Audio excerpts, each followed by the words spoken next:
I've just potentially bought the cheapest V8 in the country. What could possibly go wrong? This is my Jaguar XJ Sport with the 3.2 litre V8, 240 horsepower, rear wheel drive, which I probably shouldn't drive considering this. Right, we have a bit of a problem. And as you can see, it is a bit of a state. Quite a bit of mud. There's a lot of leaves. We're not going to call it a barn find because it wasn't in a barn. We're also not going to call it anything like that because it does have an MOT for another week. And yes, you might be wondering, how much did you pay for the cheapest V8 in the country? Well, I shall tell you momentarily. But first, let's have a look around this beauty. It is a 2002, so it's 21 years old. But I'll tell you what, the bodywork, apart from being dirty, looks really good. I cannot see any dents on this car. The arches, they look really, really good. All of this looks really, really good. I haven't seen one dent on it yet.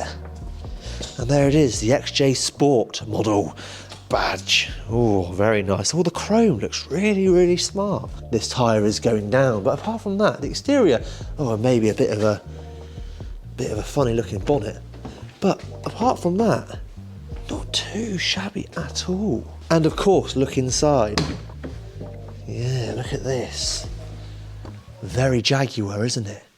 The wood trim's actually not too bad at all. There's no real cracking, nothing like that. The seats, they're not perfect, but they are just used Jaguar seats. This car's got 97,000 on the clock.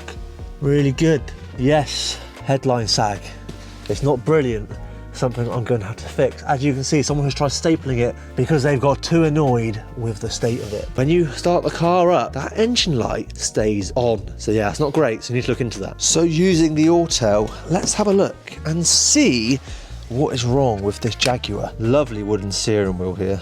The wood on the bottom here, the wood all along the top. Got an actual clock in the middle here as well. Very nice. Even a sunglasses holder up here, which is awesome. No free sunglasses though. Why is it not reading the VIN? Let's do it manually. It's done it because I've just typed it in manually. Oh, that's 5 faults already. Oh, 6 faults. Oh no.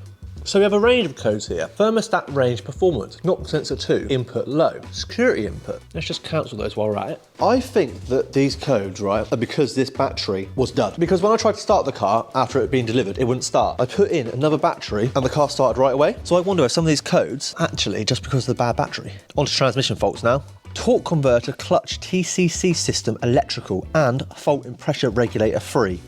Again, I'm going to erase those because I think it's to do with the battery. Put a new battery in, car started fine. Old battery wouldn't even start. I reckon we might be onto a winner here, guys. And by the way, how much did I pay for this V8? 600 quid. 600 quid, and it had an MOT. But to be fair, the MOT was like a week. But it's still not the point. £600 for an MOT V8 Jaguar. ABS fault, battery voltage out of range. I did believe it was to do with the battery. Well, no codes have come back up on here yet, but of course I do need to put it into reverse and move this car and see what happens. Oh shit, I forgot, I didn't actually open the door the whole way. That could have been terrible, I could have crashed my car. Well look, it's going through all the gears all right. Let's turn it off and just do another check. No fault, no fault, ABS, no fault. I genuinely think we've just fixed that. The £600 Jaguar has now been fixed. So I guess now it's time to clean it. Get it looking sparkly because I think that might be sorted.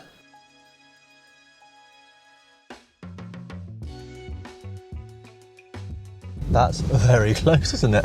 I don't think I drove it in the straightest. So firstly, we're just going to give it a jet wash off, then we're going to snow foam it. Before we decontaminate, actually with Garage Therapy decontamination shampoo, we're then going to snow foam it, and we're going to go from there, do all the other steps along the way and really get it nice and clean. I've always said that I think a clean car, one that looks like it's been looked after, it's more likely to get MOT'd than one that is an absolute shitter.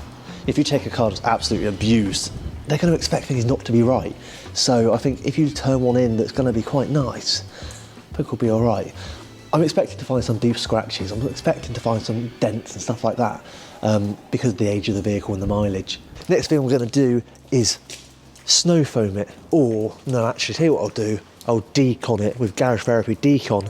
What it does is it eats into all the road grime and it will just help to take it off. It's like it looks like snow foam, but it's just a bit more, should we say, interactive with the paint. That's the best way I can put it. That Jag looks so good. Now that I've cleaned it, there's going to be loads more steps, but I'm not going to show you every single one because you'll be watching me just going around spraying the car as you have been, so I'm not going to put you through that. Right, this here is my cause for concern because I've just found something. I don't know what it is. Yes, look at this. The car looks absolutely lovely, but I've opened this and obviously all the water from the wash has kind of got caught up in it and that, but what is this? Why is there a bag in there? I'm just going to try and get some of it out. Yeah, I don't have any idea what that is. I was a bit worried it was like sealing the fuel tank or something. It's got to be there for a reason, isn't it? You just randomly put a bag in there, would you? Ah! Is it not a bag? It's gloves! Okay, mystery solved. It was a pair of gloves. I was just like, why is there plastic bags in there? What have they done?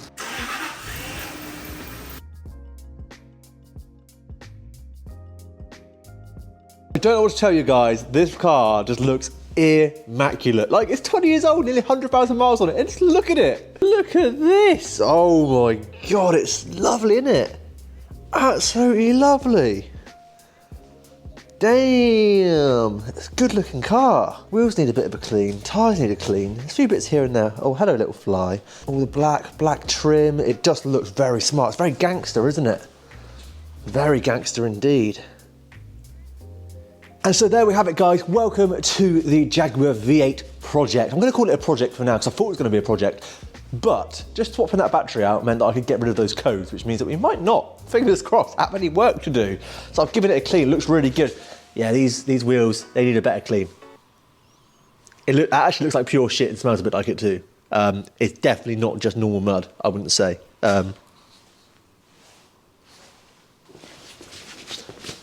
So, it's looking very, very good. It is looking really nice. Overall, the car's brilliant. I can't knock it too much at all. A couple of little bits, like down in here, there's a bit of rust and stuff, but at the end of the day, it's an old Jag, it's 20 years old. If that's the only thing I've got to worry about, then that's not too bad. The question is, what is next? Well, in the next video, we'll carry on cleaning a bit, because we need to clean these wheels up, these tyres, and just kind of do a few little bits here and there, give it a bit of a kind of like coating, maybe like a Sigma from Garage Therapy, spray that over, it'll just give it that bit of shine. I'm probably missing quite a few steps, but I have gone through, decontaminated it, snow foamed it, car washed it.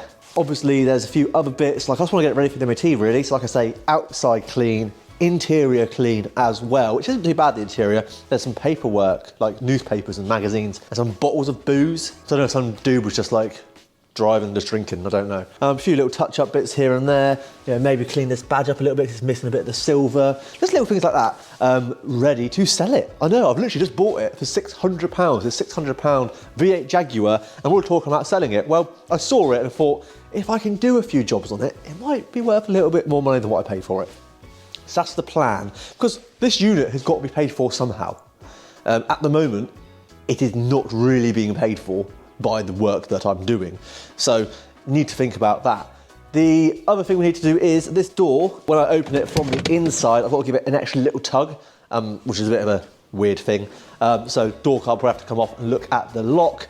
Also, the gear knob is cracked, so I want to change that as well, so that's nice for when someone gets in to potentially buy it down the line. MOT runs out in about a week, so I need to just do general stuff really, just double check, make sure the tyres are okay. This has got, no joke, this has got like it's like a brand new tyre. Thank you very much for watching. Please do subscribe to the channel if you haven't already. About 90% of the people that watch the videos don't subscribe. Please do subscribe because that would really help the channel lift and become something brilliant. Hopefully, fingers crossed, hit 2,000 subscribers by Christmas. I keep saying end of the year, but I mean Christmas. Christmas would be brilliant. Well, it's a nice little Christmas present.